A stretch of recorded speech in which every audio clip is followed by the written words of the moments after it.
Apreciados hermanos, explico la palabra del domingo 15 del tiempo ordinario. La primera lectura es del libro del Deuteronomio, capítulo 30, versículos 10 a 14. Moisés exhorta al pueblo de Israel para que cumpla la ley dada por Dios. Después de una larga travesía por el desierto, los israelitas están a punto de entrar a la tierra prometida.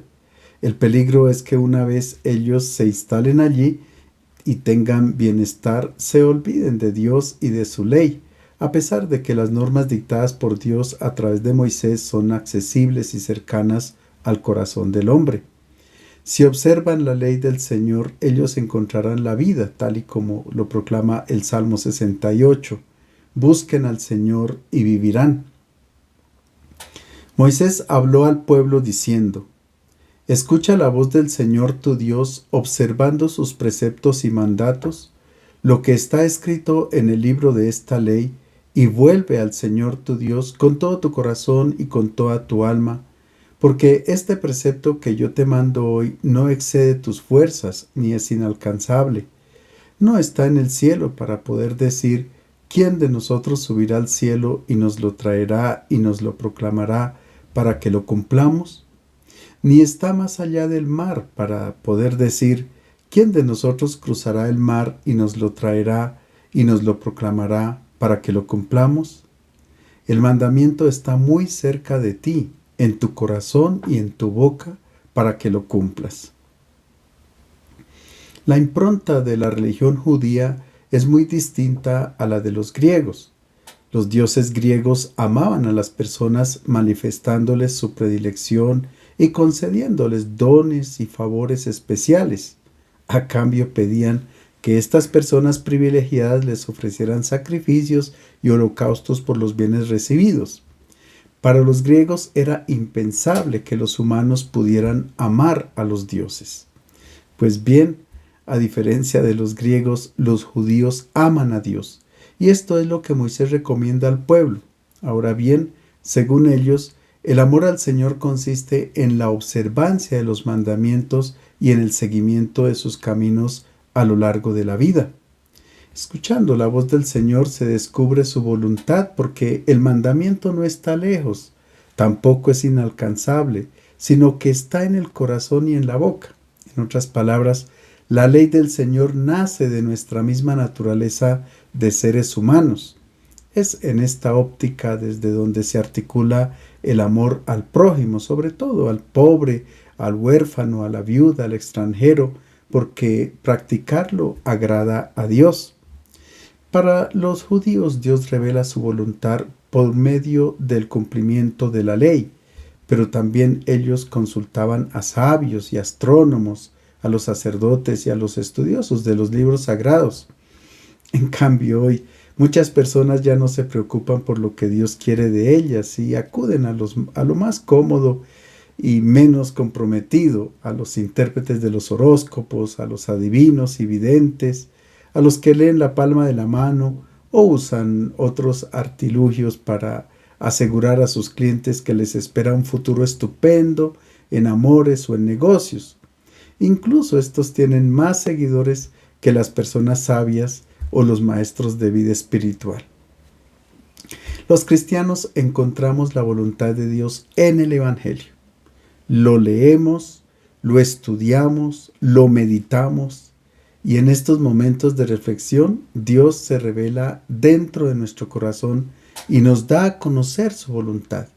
En el Evangelio de hoy justamente vamos a escuchar que un samaritano, sin haber estudiado teología, cumple la voluntad de Dios, guiado únicamente por un sentimiento de compasión hacia un hombre que cayó en manos de los ladrones.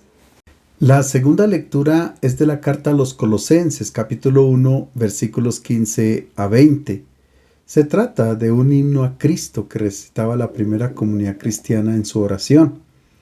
Cuando Pablo escribe a los Colosenses se encuentra en prisión en el valle de Lico, en Asia Menor. Allí lo visita Epafra, el gran apóstol que ha fundado y que mantiene vivas las comunidades de aquella región. Epafra le trae noticias alarmantes. Los cristianos se han dejado seducir por doctrinas extrañas. Creen que los cielos están poblados de potencias, de espíritus que mueven el universo. Creen que estos espíritus están dotados de una fuerza misteriosa capaz de condicionar e influenciar la vida de las personas. Infunden miedo. Y los colosenses están convencidos de que estos espíritus son superiores a Cristo. Pablo les escribe y les recomienda que una vez hayan leído esta carta, la hagan circular en otros lugares para poner fin a estas falsas creencias. Jesucristo es imagen del Dios invisible, primogénito de toda la creación, porque por Él fue creado todo, en el cielo y en la tierra, lo visible y lo invisible, majestades, señoríos, autoridades y potestades. Todo fue creado por Él y para Él. Él es anterior a todo y todo se mantiene en Él. Él es la cabeza del cuerpo, es decir, de la iglesia. Él es el principio, el primogénito de los muertos, para ser en todo el primero. En Él decidió Dios que residiera la plenitud.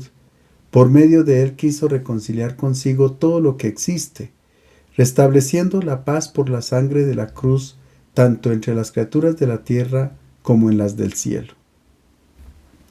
El himno celebra la primacía de Cristo sobre todas las criaturas y proclama que Cristo es el primero en la nueva creación porque Él fue el primero en vencer a la muerte y abrir para todos el camino hacia Dios. De este modo ha sometido bajo su poder a los espíritus misteriosos que infundían temor y que eran llamados tronos, dominaciones, principados y potestades. El miedo a los malos espíritus, a los hechizos, a los maleficios, la creencia en los ritos mágicos, en las supersticiones, no son compatibles con la fe en la victoria de Cristo sobre todas las criaturas. El Evangelio es de San Lucas, capítulo 10, versículos 25 a 37, la parábola comúnmente llamada del buen samaritano. Esta parábola se ambienta en el camino que de Jerusalén conduce a Jericó. Son unos 27 kilómetros, atravesando el desierto de Judea y bajando con un desnivel de 1000 metros. Era el camino que había recorrido Jesús desde pequeño, como nos dice Lucas, que cada año la Sagrada Familia iba a Jerusalén para celebrar la Pascua. Era un camino peligroso porque había rocas, precipicios, barrancos, etc. Por otra parte, este camino tenía que ser recorrido en caravana porque había muchos ladrones que se escondían y atacaban sorpresivamente, a pesar de que Herodes el Grande había hecho construir 2 fortalezas como puesto de control. Como introducción a la parábola del samaritano, hay un diálogo entre Jesús y un doctor de la ley. En aquel tiempo, un doctor de la ley se levantó y para poner a prueba a Jesús le preguntó: Maestro, ¿qué debo hacer para heredar la vida eterna? Jesús le contestó: ¿qué está escrito en la ley? ¿Qué es lo que lees?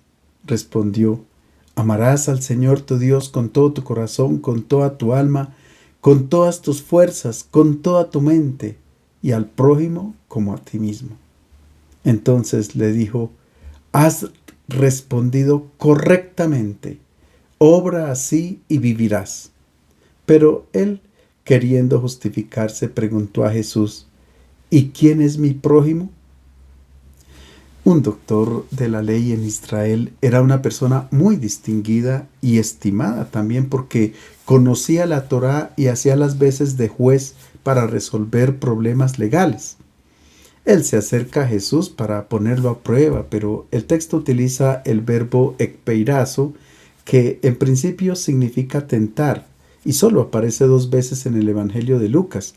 La primera cuando el diablo tienta a Jesús, y la segunda aquí en nuestro texto. Por este motivo algunos piensan que el doctor de la ley se ha acercado con una mala intención, como para tenderle una trampa a Jesús y poderlo condenar después.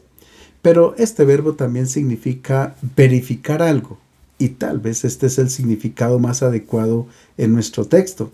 El rabino quiere verificar si Jesús, que es un personaje sabio, conocedor de la Escritura, capaz de dialogar con el doctor de la ley, puede resolver ciertos interrogantes. Es por esto por lo que le pregunta, ¿qué debo hacer para heredar la vida eterna? Una pregunta muy bien formulada porque no habla de merecer, sino de heredar la vida eterna. La herencia se recibe de modo completamente gratuito. Ya Dios había o nos ha donado a todos la vida biológica por medio de nuestros padres, pero esta vida se acaba con la muerte. Es por esto por lo que le pedimos a Dios que nos done la vida eterna. Por tanto, el rabino formula una pregunta esencial y muy seria. ¿Cómo se puede recibir el don de la vida eterna? Jesús no le da una solución inmediata, sino que le responde con dos preguntas. ¿Qué lees en la Torá y cómo interpretas lo que lees? Este método de responder con preguntas tiene la intención de que la verdad emerja de la persona misma y no que venga impuesta por otro desde afuera. Así la persona queda convencida por sí misma. Para responder, el rabino utiliza dos textos de la Sagrada Escritura. El primero tomado del libro del Deuteronomio, capítulo 6, donde se dice que para poder obtener la vida eterna tendría la persona que amar al Señor con todo el corazón, con todo el alma, con toda la fuerza, con toda la mente. Esta era la oración que los israelitas piadosos recitaban también 2 veces al día. Amar a Dios con todo el corazón significa que todas las decisiones en la vida se toman en sintonía con el pensamiento de Dios, de acuerdo con su voluntad. Amar con toda la vida significa que en todo momento y en todo lugar el hombre expresa el amor de Dios. Con toda la fuerza significa con todos los bienes que la persona posee, tanto materiales como los dones que ha recibido de Dios. Todo se debe poner al servicio del proyecto del Señor. Y con toda la mente significa que se dedica toda la vida al estudio de la palabra. Si le dedicamos más tiempo a las telenovelas o a nuestro equipo favorito de fútbol y no a Dios, entonces no le estamos amando con todo el corazón, con todas las fuerzas y con toda la mente. El segundo texto que utiliza el rabino es el del Levítico, capítulo 19. Amarás al prójimo como a ti mismo. Por tanto, este doctor de la ley ha entendido que para estar dispuesto a recibir en herencia la vida eterna, se necesita amar, permanecer siempre en sintonía con la voluntad del Señor, descubriendo el sentido de la existencia y luego manifestar el amor para las personas que están cerca. Cuando Jesús escucha al rabino, le manifiesta que ha respondido correctamente y agrega, haz esto y vivirás. Es que para ser verdaderamente una persona humana es necesario el amor a Dios y al prójimo. Pero ahora el rabino, queriendo justificarse, pregunta a Jesús, ¿y quién es mi prójimo? Una pregunta que tiene mucho sentido porque este era un tema que se discutía en Israel. Se discutía si vecino, reak, en hebreo significaba la persona que estuviera al lado, o si se aplicaba a cualquier persona que perteneciera al pueblo de Israel, porque también se utilizaba la palabra nokri para indicar al extranjero que estaba de paso, o la palabra ger si era un extranjero que tenía el permiso de residencia. Se discutía si estas personas también serían prójimos. El acuerdo era que quienes pertenecían a los pueblos distantes y sobre todo los enemigos no eran prójimos. Los monjes de Qumran se atenían a este principio. Ama a los hijos de la luz y odia a los hijos de las tinieblas. Y por hijos de la luz se referían solamente a los miembros de sus comunidades. El resto eran hijos de las tinieblas, los paganos. Sin embargo, la misma Biblia pide al israelita que ame al extranjero, porque el pueblo de Israel fue extranjero en otras partes. Así en el capítulo 22 del libro del Éxodo se dice, no oprimirás al forastero, porque tú has sido forastero. Y por otra parte, Dios protege al forastero, al huérfano y a la viuda, es decir, a las personas frágiles y débiles. A la pregunta del rabino por el prójimo, Jesús no responde con un raciocinio, sino con una parábola. Jesús le contestó: un hombre bajaba de Jerusalén a Jericó, tropezó con unos asaltantes que lo desnudaron, lo hirieron y se fueron dejándolo medio muerto. Coincidió que bajaba por aquel camino un sacerdote y al verlo pasó de largo. Lo mismo un levita llegó al lugar, lo vio y pasó de largo. Jericó era una ciudad importante, bellísima y muy rica. Era una ciudad de frontera, por tanto allí estaba la aduana, donde trabajaba Zaqueo recogiendo los impuestos. Jericó también era el lugar de veraneo de la gente rica de Jerusalén, porque durante el frío del invierno en Jerusalén, en Jericó ya era primavera, por estar a 300 metros bajo el nivel del mar. Allí se encontraban los palacios de los asmoneos, que eran los sucesores de los macabeos, y el palacio de Herodes el Grande, con sus buenas piscinas. Muchos sacerdotes del templo de Jerusalén tenían sus casas de verano en Jericó. También se le conoce como la ciudad de las palmas, donde se fabricaba un bálsamo finísimo, muy conocido en todo el mundo. Era la ciudad del placer, de la corrupción, lo opuesto a Jerusalén, que era la ciudad santa. Pues bien, un hombre bajaba de Jerusalén a Jericó, y no sabemos nada de este hombre, ni la edad, ni la profesión, si era judío o extranjero, tampoco qué religión practicaba, era bueno o malo. Solo sabemos que era un hombre, y esto es suficiente para Jesús.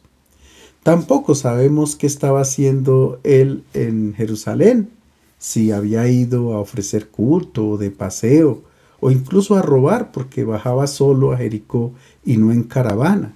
Y si lo asaltan los ladrones es porque tenía algunos bienes de valor. Jesús caracteriza a este hombre de modo genérico. Es una persona, sea quien sea, haya hecho lo que haya hecho, nunca pierde su dignidad humana. Recordemos que después que Caín mata a Abel, Dios pone en Caín un signo para que nadie le haga daño. Es decir, nunca pierde su dignidad de ser humano a imagen de Dios. Los ladrones de la parábola golpearon al hombre, le robaron todo y lo dejaron medio muerto. Lo han deshumanizado totalmente.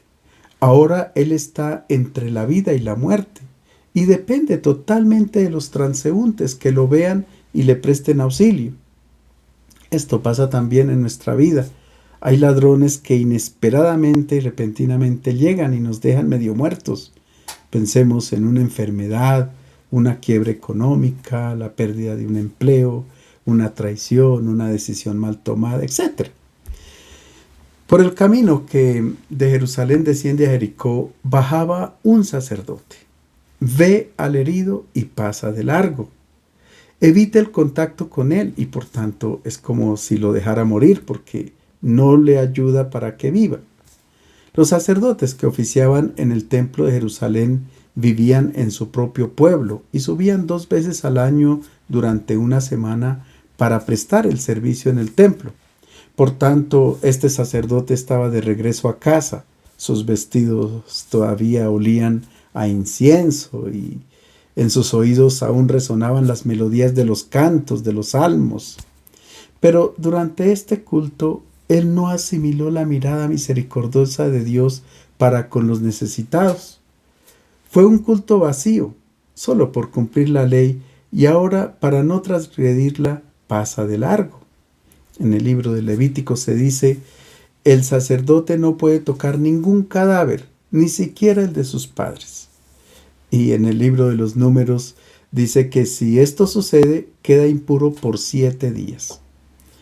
Por consiguiente, como este sacerdote no sabe si el herido que estaba en el piso ya estaba muerto o no, para él lo más importante era el cumplimiento de la ley que practicar la misericordia. Muy seguramente también habría tenido otros motivos para pasar de largo, por miedo a los ladrones o tal vez tenía afán de llegar a su meta. Esto puede pasar también hoy. Siempre encontramos una excusa para evitar practicar la caridad.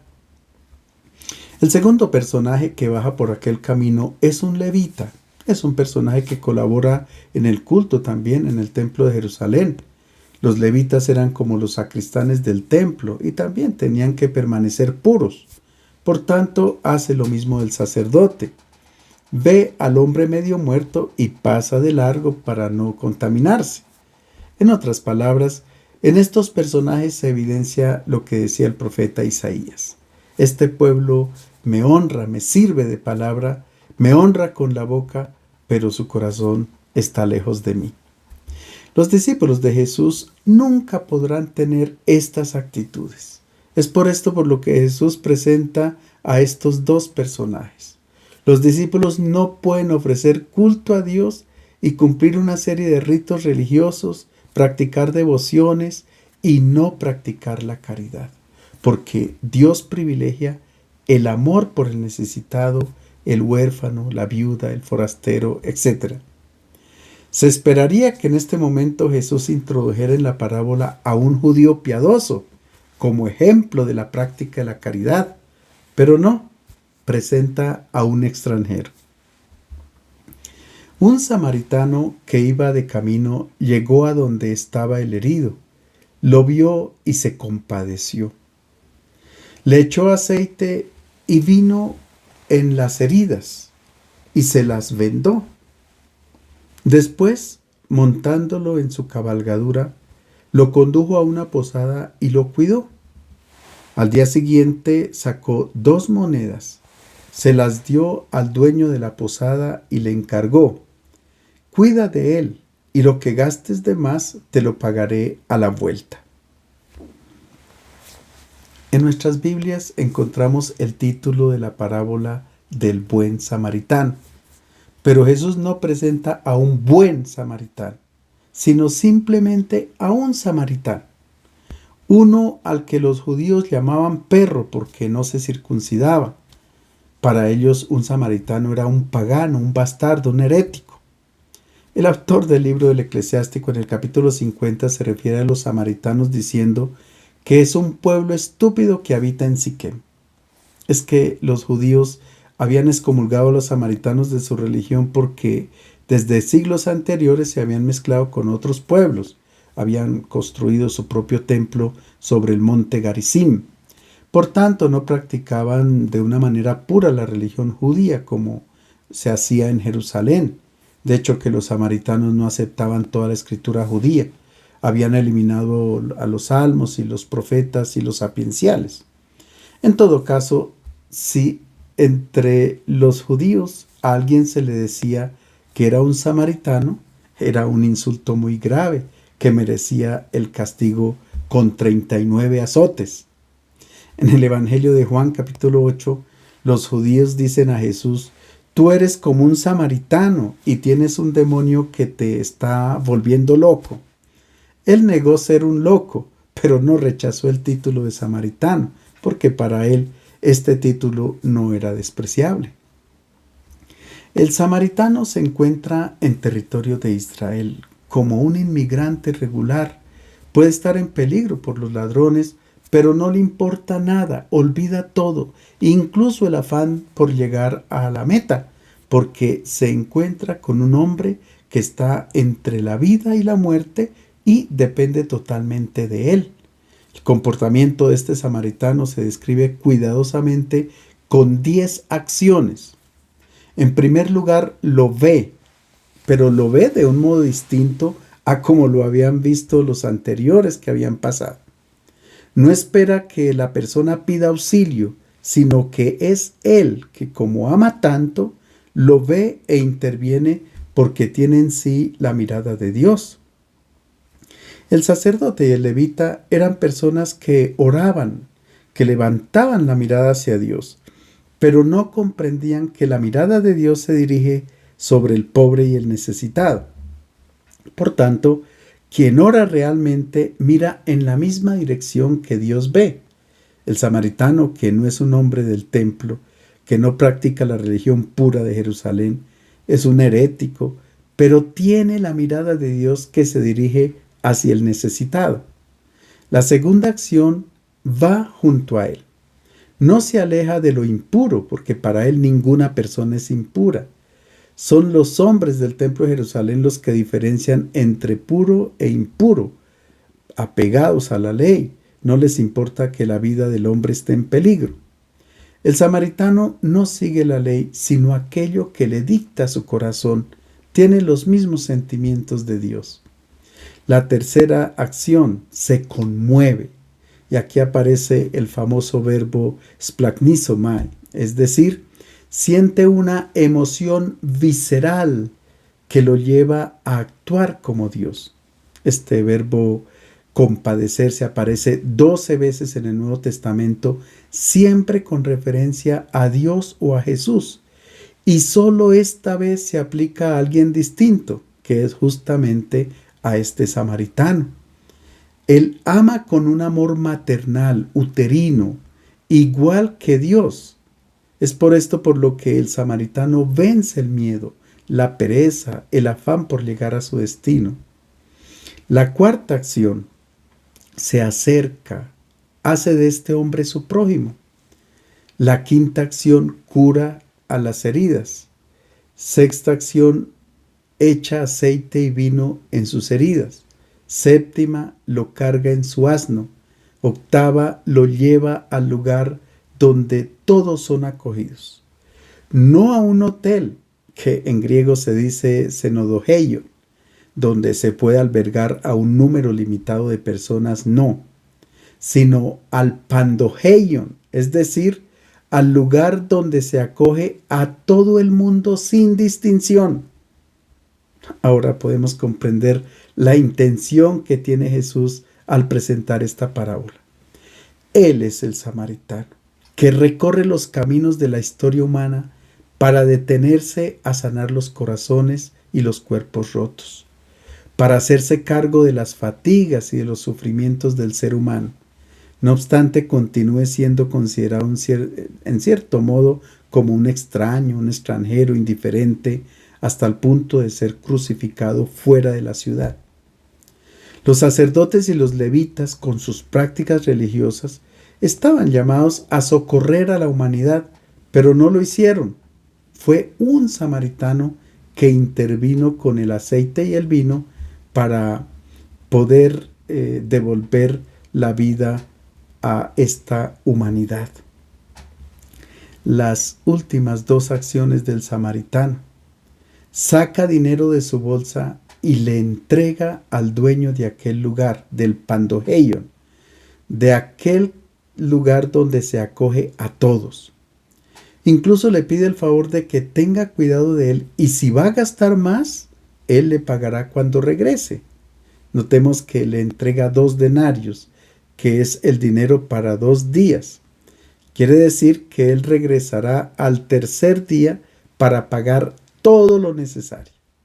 Estas 10 acciones son las de Jesús. Lo que Él hace con esta humanidad, la acoge, incluso si está herida, para Él siempre hay dignidad humana y la lleva a donde somos acogidos todos, a donde nadie es excluido, e incluso ha pagado por todos porque ha donado su vida para la salvación de esta humanidad. En este momento es cuando Jesús se dirige al doctor de la ley y le hace la última pregunta. ¿Quién de los 3 te parece que se portó como prójimo del que cayó en manos de los asaltantes? Contestó, el que lo trató con misericordia. Y Jesús le dijo, ve y haz tú lo mismo.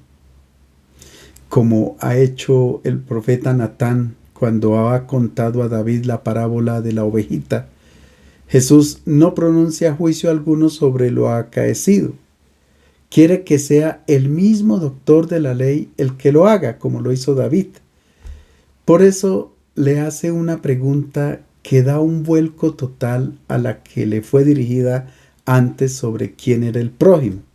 Jesús pregunta, ¿quién de los 3 te parece que se portó como prójimo del que cayó en manos de los asaltantes?